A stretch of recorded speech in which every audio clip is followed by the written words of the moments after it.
Conference بھی سنی ہوگی اور ساری باتیں وہ جو کہتے رہے ہیں کہ جی بجلی کے نرخ بڑھانے سے کرپشن بڑھے گی، 5% جی ڈی پی گروتھ ہمیں کرنی پڑے گی اگر معیشت کا پہیہ چلانا ہے، اور اگر 5% گروتھ نہ ہوئی تو پھر ملک کا اللہ ہی حافظ۔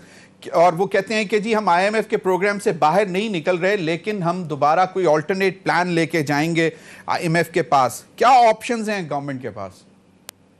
ضمیر صاحب، ابھی تک جو سیاسی رخ سامنے آیا ہے وہ تو بڑا اچھا ہے، بڑا خوبصورت ہے۔ وزیر خزانہ صاحب جو ہیں وہ پارلیمنٹیرینز کے پاس گئے ہیں، اپنی معاشی خواہشات جو ہیں وہ ان کے ساتھ انہوں نے شیئر کی ہیں۔ پھر جس کا پریس کانفرنس کا آج آپ نے ذکر کیا، اس کے دوران انہوں نے خاص طور پہ کہا کہ وہ پیپلز پارٹی کے پاس بھی جائیں گے، وہ پی ایم ایل این کے پاس بھی جائیں گے، اور وہ ایک منیمم جو اکنامک ایجنڈا ہے وہ ان سب سے ایگری کرنے کی اور ان کو مائل کرنے کی، ان کو قائل کرنے کی کوشش کریں گے۔ تو سیاسی رخ تو بڑا خوبصورت ہے۔ اب آ جائیں جو اس کا معاشی رخ ہے، خواہشات بے شمار ہیں جن کا بہت ساروں کا انہوں نے آج اظہار کیا۔ تو وہ مرزا غالب صاحب کیا کہا کرتے تھے کہ ہزاروں خواہشیں ہیں اور ہر خواہش ایسی کہ ہر خواہش پہ دم نکلے۔ اب معاملہ یہ ہے کہ خواہشات تو ہم سب کی ہیں، لیکن یہاں پہ پرابلم یہ ہے، ایک تو سب سے بڑا پرابلم ہے پیسے کا۔ حکومت کا خزانہ جو ہے وہ خالی ہے، تجوری میں پیسہ نہیں ہے۔ جو بھی کام کرنا چاہیں، جو بھی خواہش ہو، اس کے لیے پیسے چاہیے۔ انہوں نے کہا کہ وہ ایگریکلچر کے حوالے سے ہم پورے ملک میں ایک جال بچھانا چاہتے ہیں، اس کے لیے پیسہ چاہیے، پیسہ ہمارے پاس ہے نہیں۔ دوسری بڑی چیز ہے کہ وزیر خزانہ صاحب کے پاس ٹائم نہیں۔ دیکھیے 50% ٹائم جو ہے وہ آلموسٹ پی ٹی آئی کا گزر چکا ہے۔ اب کچھ ہی مہینوں کے بعد پھر وہ الیکشن سیزن شروع ہو جائے گا، اور الیکشن سیزن کے دوران جو ہے کوئی بھی حکومت جو ہے وہ کسی قسم کا سخت اقدام نہیں اٹھا سکتی کیونکہ ووٹ لینے ہیں۔ تو نہ ان کے پاس پیسہ ہے، نہ ان کے پاس ٹائم ہے، نہ ابھی تک انہوں نے کوئی حکمت عملی بتائی ہے کہ یہ کرنا کیسے ہے سارا کام، اور نہ ہی ان کے پاس کوئی ٹیم ہے۔ تو یہ چار بہت بڑی کمزوریاں مجھے سامنے نظر آتی ہیں۔ سیاسی رخ کو آپ چھوڑ دیں، آئی ایم ایف کی آپ نے بات کی۔ دیکھیے آئی ایم ایف کے ساتھ فروری کی 16 تاریخ کو حکومت پاکستان نے ایک معاہدہ کیا تھا۔ اس کے بعد مارچ کی شاید 24 تاریخ تھی جب آئی ایم ایف کا جو ایگزیکٹو بورڈ ہے اس نے اس کی توثیق کر دی، اس کو ریویو کر دیا، اور پھر مارچ کی 30 تاریخ کو ہم نے $500 ملین وصول کر لیا۔ اب مئی کی 5 تاریخ ہوئی ہے، اب ہم یہ کہہ رہے ہیں کہ بھئی آئی ایم ایف کا ایگریمنٹ جو ہے وہ تو بڑا سخت ہے، بجلی کی قیمتیں ہم نہیں بڑھا سکتے ہیں، جو ہم نے ریونیو ٹارگٹ ان سے معاہدہ کیا تھا ابھی کچھ ہی ہفتے پہلے، وہ بھی ہم پورا نہیں کر سکتے ہیں۔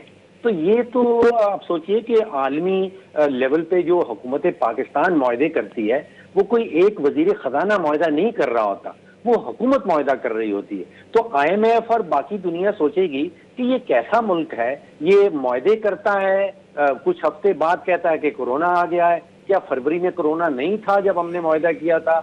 مارچ میں جب آئی ایم ایف کا ایگزیکٹو بورڈ کا ریویو ہوا تھا کیا اس وقت کورونا نہیں تھا؟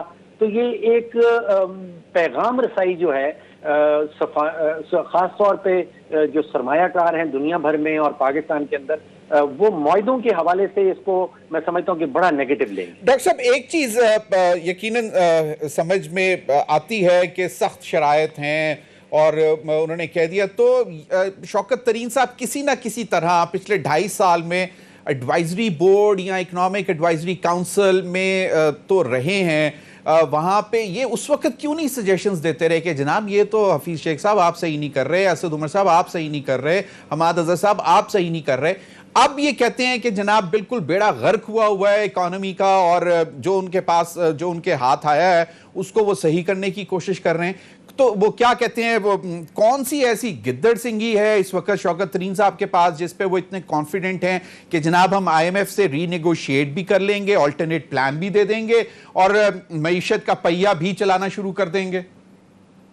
ضمیر صاحب، جو آپ کا پہلا حصہ ہے سوال کا کہ کیا انہوں نے اکنامک ایڈوائزری کاؤنسل میں یہ سوالات اٹھائے تھے یا نہیں اٹھائے تھے، اس کا جواب تو وزیر خزانہ صاحب خود دے سکتے ہیں، میں نہیں دے سکتا ہوں۔ دوسرا، آج کی پریس کانفرنس کے بعد ایک چیز بڑی واضح طور پہ سامنے آ گئی، اور وہ یہ ہے کہ جو نئے وزیر خزانہ صاحب ہیں وہ حکومت میں کسی کے ساتھ بھی ایک پیج پہ نہیں ہے. آپ نے اگر دیکھا ہو تو نیب کے بارے میں جب سوال کیا گیا تو وزیر خزانہ صاحب نے فرمایا کہ سٹاپ ڈگنگ، یہ انہوں نے دو لفظ استعمال کیے کہ آپ پرانی چیزوں کو چھوڑ دیں، آپ ملک کو آگے لے کے بڑھیں. اب وزیر اعظم صاحب جو ہیں وہ تو احتساب پہ ٹلے ہوئے ہیں، ڈٹے ہوئے ہیں. تو مجھے محسوس ایسے ہوا کہ ہمارے وزیر خزانہ صاحب اور وزیر اعظم صاحب جو ہیں وہ ایک پیج پہ نہیں ہیں. پھر انہوں نے کہا کہ جو مجھ سے پہلے جتنے بھی وزیر خزانہ آئے تھے انہوں نے ملک کی معیشت کا برا حال کر دیا تھا. اس کا مطلب کہ وہ پرانی معاشی ٹیم جو ہیں ان کے ساتھ بھی ایک پیج پہ نہیں ہے. پھر انہوں نے کہا کہ اسٹیٹ بینک جو ہے وہ کوئی مادر پدر کا شاید لفظ استعمال کیا، آزاد نہیں ہو سکتا. اب اسی حکومت نے خود سے سارے قائد و قوانین بنائے ہیں اسٹیٹ بینک کو مکمل طور پہ آزاد کرنے کی، تو شاید وہ اسٹیٹ بینک کے ساتھ بھی ایک پیج پہ نہیں ہے. پھر انہوں نے کہا کہ ہم ٹیرف نہیں بڑھا سکتے ہیں، ہم بجلی کے نرخ نہیں بڑھا سکتے ہیں. ہم معاہدہ کر چکے ہیں آئی ایم ایف کے ساتھ کہ 5 روپے اور 96 پیسے فی یونٹ جو ہے بجلی کا ریٹ بڑھایا جائے گا. تو مجھے محسوس ہوا کہ ہمارے وزیر خزانہ صاحب جو ہیں وہ آئی ایم ایف کے ساتھ بھی ایک پیج پہ نہیں ہیں. تو یہ بڑی غیر یقینی کا ایک معاملہ شروع ہو جاتا ہے. فاروق سلیم صاحب، تو اس کا مطلب ہے جو آپ نے اپنے پہلے جب بات شروع کی تو آپ نے کہا کہ وہ جو سیاسی نوعیت پہ کہ انہوں نے کہا ہے کہ جناب وہ اپوزیشن لیڈر کے پاس بھی جائیں گے. واضح رہے، یاد رہے آپ کو کہ شہباز شریف صاحب بینگ اپوزیشن لیڈر انہوں نے چارٹر آف اکانومی پر کام کرنے کے لیے آفر کیا تھا حکومت کو اپنی پہلی شاید میڈن سپیچ میں جو انہوں نے as a leader of the opposition national assembly میں کی تھی. اب شوکت ترین صاحب جو ہیں وہ اپوزیشن پارٹیز کے پاس جانا چاہ رہے ہیں. اس کا مطلب ہے کہ وہ اپوزیشن پارٹیز کے ساتھ ایک پیج پہ ہونا چاہیں گے اور باقی جن چیزوں کے ساتھ آپ نے جو بتایا وہ اس پر ایک پیج پر نہیں ہونا چاہیں گے. تو یہ دیکھیے کنفیوژن کا ایک پیغام سامنے آتا ہے کہ حکومت کیا چاہ رہی ہے، حکومت کے وزراء کیا چاہ رہے ہیں. آپ دیکھیے کہ مارچ 3 یا 4 تاریخ تھی شاید جب سینٹ کا الیکشن تھا. ڈاکٹر حفیظ شیخ صاحب کا وزیر اعظم صاحب نے قوم کو بتایا کہ حفیظ شیخ صاحب نے جو ہیں وہ ہماری معیشت کے ساتھ کیا کیا کمالات کیے ہیں اور وہ 6 سال کے لیے ان کو سینیٹر بنانا چاہتے ہیں تاکہ وہ 6 سال کے لیے وزیر خزانہ رہیں. اس کے چند ہی دنوں کے بعد ان کی چھٹی ہو گئی. اب اگر ان کی کارکردگی بہت زبردست تھی تو پھر ان کو نکالا کیوں گیا؟ اب ہم ایک نئے وزیر خزانہ لے کے آئے ہیں جن کے پاس صرف اور صرف 6 مہینے ہیں. عدالت کا ایک فیصلہ ہے سامنے. اس 6 مہینے کے دوران ان کو بھی کسی نہ کسی پارلیمنٹ میں الیکٹ کروانا ہے، چاہے سینٹ میں یا نیشنل اسمبلی میں. اب اگر ڈاکٹر حفیظ شیخ صاحب کو حکومت کامیاب نہیں ہو سکی الیکٹ کروانے میں تو کیا وہ نئے وزیر خزانہ صاحب کو الیکٹ کروانے میں کامیاب ہو جائے گی؟ تو یہ سارے سوالیہ نشان ہیں. جو سرمایہ کار کمیونٹی ہے جنہوں نے پیسہ لگانا ہے، جس کے نتیجے میں جو وزیر خزانہ کہتے ہیں کہ 5% گروتھ لے کے آئیں گے، وہ تو کمپلیٹلی کنفیوز ہو جائیں گے. تو وہ تو اس وقت تیار نہیں ہوں گے پیسہ لگانے کے لیے. ڈاکٹر فاروق سلیم صاحب کچھ چلیں آپ سجیسٹ کر دیں کہ کیا ایسی چیزیں کر سکتے ہیں شوکت ترین صاحب کے جو ہے وہ گروتھ کم از کم 5% اس سال تو نہیں تو اگلے سال تو بھی مشکل ہی ہے، لیکن کسی نہ کسی طرح گروتھ کی ڈگر پر چل پڑے. کیا مطلب امیجیٹلی وہ کیا ایسا کر سکتے ہیں جس پہ وہ کہتے ہیں کہ جی بجلی کے نرخ ہم نہیں بڑھا سکتے کیونکہ اس سے کرپشن بھی بڑھتی ہے. مہنگائی سب سے بڑا چیلنج ہے جو پچھلے 2.5 سال سے ہم دیکھ رہے ہیں کہ حکومت اس پر قابو نہیں پا سکی.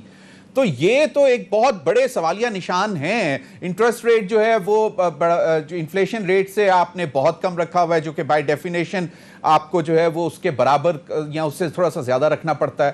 تو یہ مطلب فنڈامنٹلز اکنامک کے جو ہیں ان سے تو ڈیویٹ کیا ہوا ہے. تو کس طرح کون سی آپشنز ہیں؟ کچھ سجیشنز ہیں آپ کے پاس؟ ضمیر صاحب معاملہ کچھ ایسا ہے کہ آج اگر میں چاہوں، میری بڑی چاہت ہے کہ میں 22 کروڑ پاکستانیوں کو مرغ بریانی کھلایا کروں اور ہر دن کھلاؤں پورے رمضان. اب میں جاتا ہوں تو میرے پاس تو پیسے نہیں ہیں چاول خریدنے کے لیے. مرغی دیکھتا ہوں تو وہ حکومت بتاتی ہے کہ پچھلے سال کے مقابلے میں مرغی کا گوشت جو ہے وہ 90% بڑھ گیا ہے. ٹماٹر جو ہیں وہ 80% ان کی قیمت بڑھ گئی ہے. تو میں چاہتا تو ہوں، وزیر خزانہ صاحب چاہتے ہیں کہ پورے ملک کو روز مرغ بریانی کھلائی جائے. اب نہ مرغ ہے، نہ چاول ہیں، نہ ٹماٹر ہیں. اب آپ کا سوال یہ بن رہا ہے کہ یہ ساری چیزیں کیسے اکٹھی کی جائیں. دیکھیے یہ شارٹ ٹرم معاملہ نہیں ہے.